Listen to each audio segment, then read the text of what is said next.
Now what is it? What's the price? And eggs are like, a dozen eggs probably $3. A gallon of milk's $4. Loaf of bread's $2. That's what, $10? Over $10. That's an increase of 20-fold since then. So in other words, it's an increase of, what was that, 2,000%? 20,000%? 2,000% over the course of the last 110 years. Whereas in the previous 110 years, from 1800 to 1913, it increased like,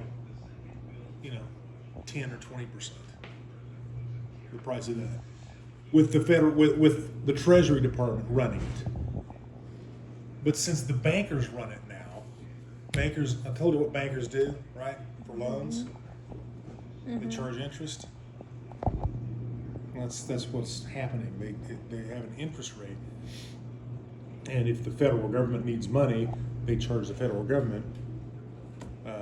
They charge them interest on the loan that on the money they get from the Federal Reserve. The Federal Reserve also fixes what they call the federal funds rate. Now there's the Federal Reserve.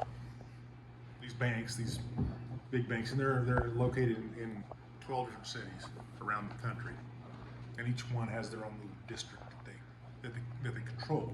So if you're running Fred's Bank in Fredville, Missouri, and you need money, you're buying and selling, you're moving loans around and stuff like that, and somebody comes in and wants a big loan, and you don't have enough collateral to cover the loan, you ask the Federal Reserve for a loan of money, and the Federal Reserve, either Kansas City or St. Louis, will loan you the money at the federal funds rate. And the federal funds rate is usually considerably less than what that bank will turn around and charge the customer. So the federal funds rate is 1%. It usually gets paid back, in short order. That's why the Federal Reserve doesn't have a problem loaning money to banks, usually. And then the bank turns around and he'll sell the loan to this worthy customer for, he got the money from the bank, you got the money from the federal bank for 1%, he'll turn around, he'll loan that money out to a guy at 10% or 8% or 5% or whatever he thinks this guy's credit will be worth. You following any of that? Yes. So the bank, when this guy pays back the money, this bank makes 5% on that money. So if he loans him $10,000 and he takes a year to pay it back, the bank made, if you loan him $10,000, the bank's going to make, what, $500? Yeah, the bank's going to make $500. $500 went quite a ways back then. Didn't go that far now. And then the bank turns around and pays the Federal Reserve that it borrowed that money from. It pays them back the money plus, $100. So the bank netted $400 on that loan. Right? And that's how the bank makes money. But when somebody defaults on the loan, the bank's not going to make any money. Instead, they got to go collect the collateral that the guy put up, whatever it is, and swallow the loss for whatever it's not worth. Then they got to turn around and sell that. They have to turn around and sell that collateral, and they can't sell it for what market price. This is what I understand. I don't know if this is true anymore, but this is what I understood. That they can't sell that collateral that they collected at current market value. They have to sell it for what they estimated it was worth. So if the banker says, "Oh, this farmer wants to sell his horse and wagon for $100," the banker says, "Oh, I don't think it's worth $100. I think it's only worth $80." And that was 2 years ago, and he finally went. The farmer went bust, and the banker has to come and collect his collateral that he put up, the horse and wagon. Hopefully, the horse is still alive. He collects the horse and wagon. Now, the going price of a horse and wagon may have went from $100 to $120, but he can't sell it for $120. He can only sell it for $80 because that's what he said the collateral was worth. This little law, this little rule keeps the banker honest. Ish. Keeps the banker honest. Ish. Anyway, if in time the market value of what's put up as collateral increases a great deal, yeah, that's just the way it is. Or if it goes down in value, either way, the banker's stuck with the collateral. So it's always in the best interest of the banker to make sure he gets the money he wanted from the loan, because then you got all that other complication of selling that stuff that you don't. He's a banker. He's not a used car salesman. He sells money.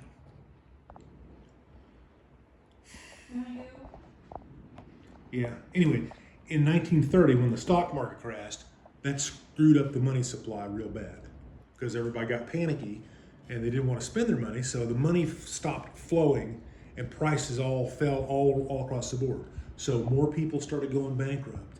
More people couldn't pay back their loans, so the bankers had to go and collect the collateral that they put up, and nobody's buying because the money's all dried up.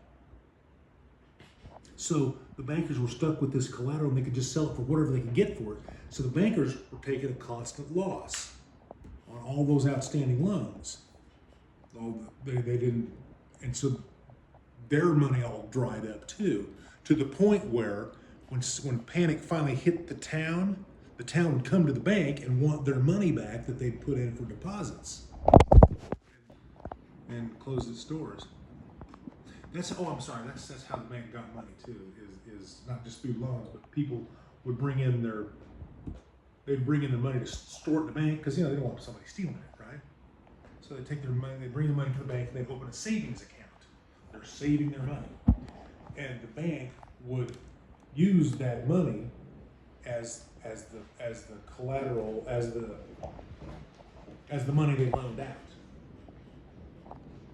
They would take the savings money from this, but they'd take 10% or whatever from this one and this one over here, and all the people that had saved money in that bank, they would loan that money out to another citizen of the town who needed a loan, and then they would get paid back. Anyway, after the crash in 29, everybody went broke. And in 30 and 31, it didn't get better. And Hoover tried this, and he tried that, and tried some other things, and nothing seemed to help. And the prices just kept going down. And the Federal Reserve continued to raise rates because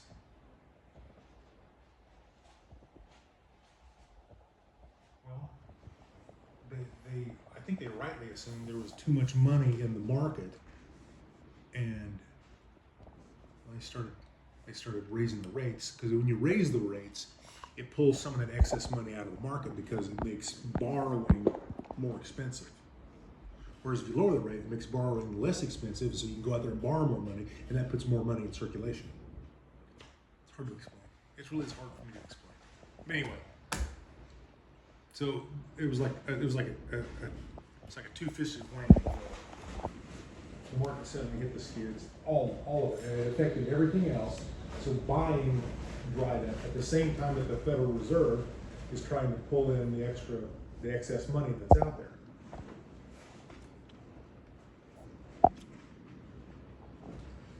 Anyway, nothing Hoover did help, and he tried.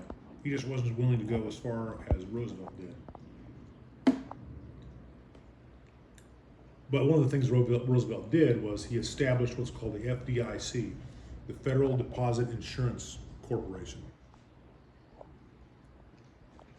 What the Federal Deposit Insurance Corporation did was it basically guaranteed whatever you had in your savings account. It guaranteed up to, I don't know what it was at the time when they did it, probably up to $10,000 back in the 30s. And then it became $100,000, and then about 10 or 15 years ago, they bumped it up to $250,000. I think after it was either right before 2008 or right after 2000. I think it was in the aftermath of 2008 they bumped it up to $250,000 can't remember now if it was then or if it was after the SNL problem. Saturday Night Live? No. Savings and loan. There were two kinds of banks back then. There were banks, and then there were savings and loans. Now the banks, yeah, you pretty much put your money in there as a savings, or they had other kinds of investment opportunities you could do with your money in traditional banks. And then there were savings and loans. The savings and loans, you made interest on your. They could loan out up to like 90% of your money to other people in town who were looking to buy stuff on credit. The savings and loans usually paid a higher rate of return on your money that you put in your savings.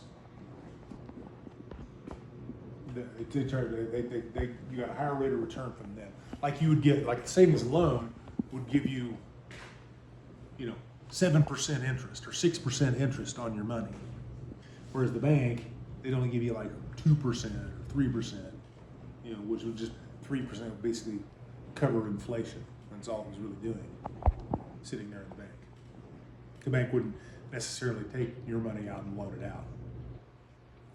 But the savings and loan, they didn't operate that way. They loaned out most of their money, up to 90% of it. They keep 10% as you had to keep. FDIC required you keep, not the FDIC, but the Federal Reserve required you keep 10% of your money as actual money. Maybe that was the FDIC too. They said you had to have 10%. You had to have at least 10% of all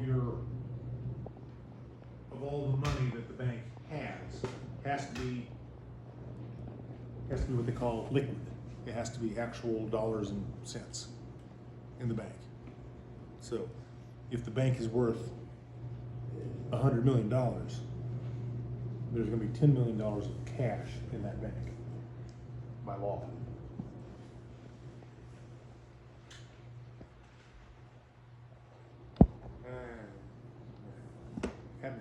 Clear as mud, isn't it? Yeah. So basically, when you go to get a loan, what you're asking them to do is to rent you some money. I've got $10,000.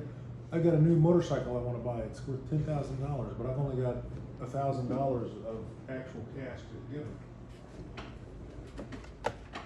So you go to the bank and they say, well, what do you have in collateral? Collateral means stuff that's worth money. It may not be actual money, it's stuff that's worth money. Like a car. A chicken. Chicken, yeah. Livestock, yeah. I've got a baseball card. I've got collectible baseball cards. I got Mickey Mantle's rookie card. Is the bank gonna care about a baseball card? It's worth something, yeah. You got a coin collection of ancient rare vintage coins. Yeah, you can put that up as collateral. You can also use another old method. Well, my mom and dad have got money, and he's got really good credit. So you wind up putting them down as a reference, as a credit reference. You might even have to use them to co-sign. In other words, if you can't pay the money back, they can come to this other person who co-signs with you to get the money back if you fail to pay your loan. So look at a loan as a rental agreement. You're renting the money. It's not really going to be your money. You're renting the money to get something you want. I mean, you can look at it that way, is you're renting the money. If it helps. And you agree to a certain amount, you're going to pay a certain amount every month until the loan is satisfied, until you've paid all the money back that you borrowed. So I don't think you understand what I'm saying. I do. Except on the rental agreement, you have a time limit. Eventually, you get your payments paid.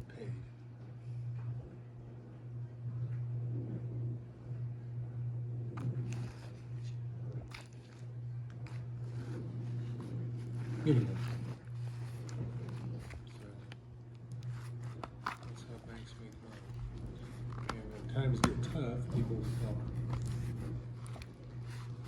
So a lot of it has to do with the value of money. It's hard to fathom that money itself has value. That its value will fluctuate over time. Isn't it? Is that hard to think of? That No, I can think of that.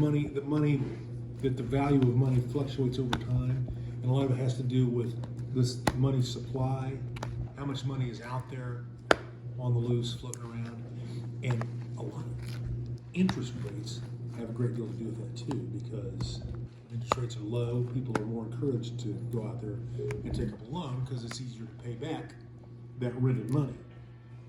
Because instead of paying, like if interest rates are 10%, and you borrowed $1,000, you will wind up paying, by the end of the year, you'll wind up paying $1,100. You'll pay $100 for borrowing that $1,000. That's making sense? Yeah. Actually, with compound interest, you'll actually wind up paying a little more, like about $107 on that money you borrowed. Anyway, that's beside the point. For basic figure. So